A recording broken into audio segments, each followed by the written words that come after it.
J'ai commis aucun crime, pourtant, je suis condamnée à mort. Mais c'est pas le plus grave à mes yeux. Le pire, c'est que tous les gens que j'aime ont reçu la même sentence. Tous les gens que j'aime, un jour, vont mourir alors qu'ils sont merveilleux. Et ça, c'est vraiment grave. Qu'on se le dise, j'ai pas d'enfant, mais je suis très mère poule. Je m'en fais trop pour les gens, je m'inquiète trop aisément. J'imagine toujours le pire. Perdre les êtres chers, c'est ce qui pourrait m'arriver de plus grave dans la vie. Or, j'ai à peu près aucun contrôle là-dessus. Tout le défi de ma vie consiste à accepter que mon amour pour ceux que j'aime implique d'accepter leur mortalité. Si j'aime des gens, ça m'oblige aussi à accepter que ils sont totalement libres de mener leur vie comme bon leur semble, avec ou sans moi. C'est tout un programme. Et il y a genre aucun mode d'emploi.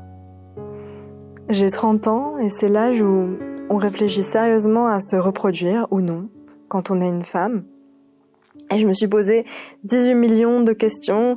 Qu'est-ce que je vais lui dire quand il y aura plus d'eau? Qu'est-ce que je vais lui dire s'il y a la guerre?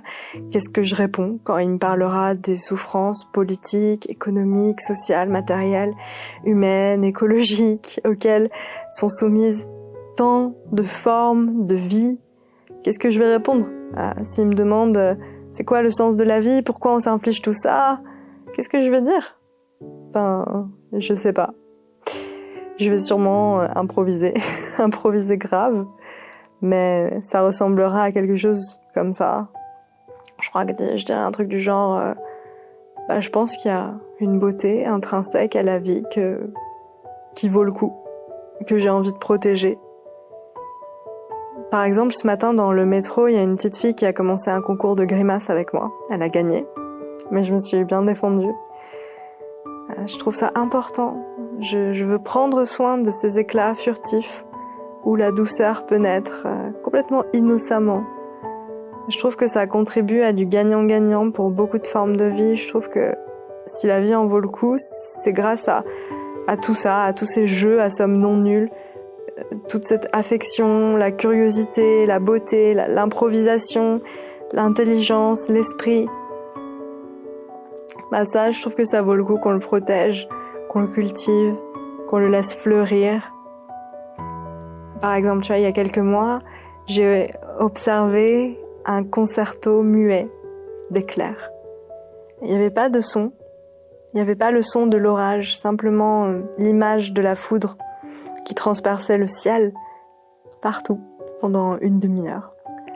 Et j'ai improvisé un slam dessus, on s'est bien marré avec l'amoureux.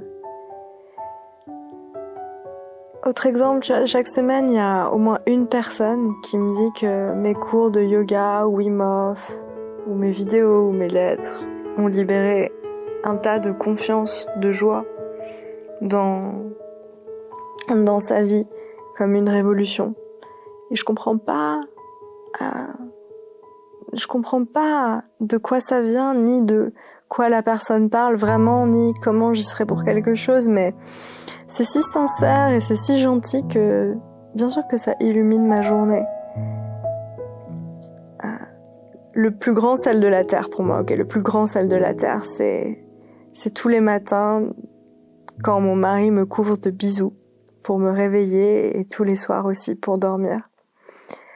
Et tu pourras trouver ça aussi niais que tu veux, mais c'est dans ces moments de tendresse que je trouve un sens profond à la vie, malgré toutes ces incertitudes. C'est ça pour moi le sens, c'est dans la tendresse. Et je sais que ma vie, c'est un voyage complètement imprévisible, que c'est de l'impro. C'est de l'impro totale sur une mélodie que je connais pas. Mais voilà, je trouve que c'est ça qui vaut le coup. Trouver la beauté dans les sourires complices, les éclats de rire partagés. C'est relou qu'en fait, dès qu'on commence à parler de ça, de la tendresse, c'est toujours un côté niais, mais voilà, moi c'est ça qui me fait tenir debout, le fait de m'émerveiller, de m'éblouir, un défoudroiement du ciel pour en célébrer la magie. Et je me dis, si un jour j'ai l'honneur d'accueillir un enfant dans ce putain de monde complexe, je lui dirais ça, que la vie vaut la peine d'être vécue pour le sel de la terre, pour tous ces carrés de chocolat. Je lui dirais que l'amour, l'affection, la curiosité, la beauté sont des trésors à préserver, à transmettre, à cultiver. Et je lui apprendrai à cultiver la joie, à accepter l'inconnu, à faire face aux défis avec courage et résilience. Autant que j'en serais capable, quoi. Je lui apprendrai à se lier d'amitié, en fait, aux nombreux visages du froid. Puisque l'incertitude, les défis, l'inconnu, les chocs auxquels on s'attend pas, c'est du froid. Et je lui apprendrai que même dans un bain glacé, il y a toujours une grâce à trouver, il y a toujours des moments où quelque chose brille.